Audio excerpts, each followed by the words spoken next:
I find it hard to believe, first of all, that he intentionally meant to kill George Floyd. This great philosopher is Brett Favre. Hello, Mr. President. My question is, the NBA and the NFL are struggling to lower ratings as fans clearly do not want political messaging mixed with their sports.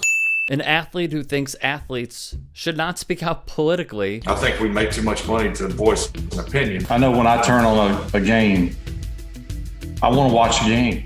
I want to watch players play. While Favre, an athlete, makes his feelings known. I don't think that we should defund the police in no way, shape, or form. On public policy. Typical white conservative male that's stuck in his own little world that doesn't give a damn about anything that doesn't impact him. This is FS1's Shannon Sharp. We have shown how tight Favre is with Trump, from their days golfing and snapping photos on the green to his public support via Twitter and interviews for the walking, breathing white supremacist to remain in office. However, there is likely a story you missed that we covered over a year ago. Maybe Favre is pulling a Trumpian card to basically try and bury this story as much as possible with other negative headlines. Here is what you should know. Brett Favre promised to repay money he stole from those on welfare in his home state, and lo and behold, he never did. The Mississippi State Education Center paid him over $1 million in welfare money to promote a federally funded anti-poverty initiative called Families First for Mississippi. Favre tweeted that, in short, his agent is to blame, James Bus Cook was the reason for this whole dust-up, blah, blah, blah, blame, blame, blame, deflect, deflect, deflect. Thing is, they are at a crossroads with conflicting reports of Cook saying he had nothing to do with it, while others said he did. Though officials have not accused him of a crime, Favre said he would refund the money. He made an initial payment of $500,000. Favre has not made any more. So what exactly happened here? Brett Favre took a meeting with former Mississippi Governor Phil Bryant. Then somehow Favre secured a meeting with the Mississippi Department of Human Services, which administers welfare grants. Allow me to reiterate here. He took a meeting with people who control welfare money in the state of Mississippi. Nancy New and her son Zach ran the Mississippi Community Education Center, a nonprofit that receives a majority of its budget from taxpayer dollars intended to help people out of poverty. New agreed to allocate $5 million in funds for an alleged new volleyball arena where Favre's daughter competed at his old school, Southern Miss. They claimed it was a fabulous project to benefit the undeserved population. This obviously never happened, according to those who worked with the news. They paid the $5 million in cash, by hand.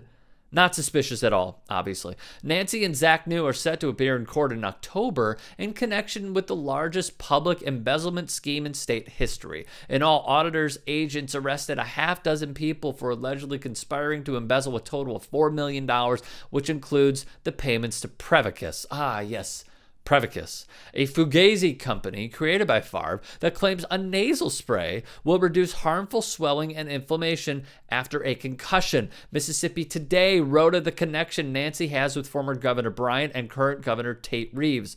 Reeves, an ally to Trump, should be questioned ASAP. John Davis, the former HR director, did not make New report how her org spent the money. Now more than $65 million since 2016. He has also been arrested. The MCEC sent Favre Enterprises, the football players' for-profit company, a payment of $500,000 in December of 2017 and an additional $600,000 in July of 2018. In the middle of 2019, Favre told Men's Health he had invested nearly $1 million of his own money into Prevacus.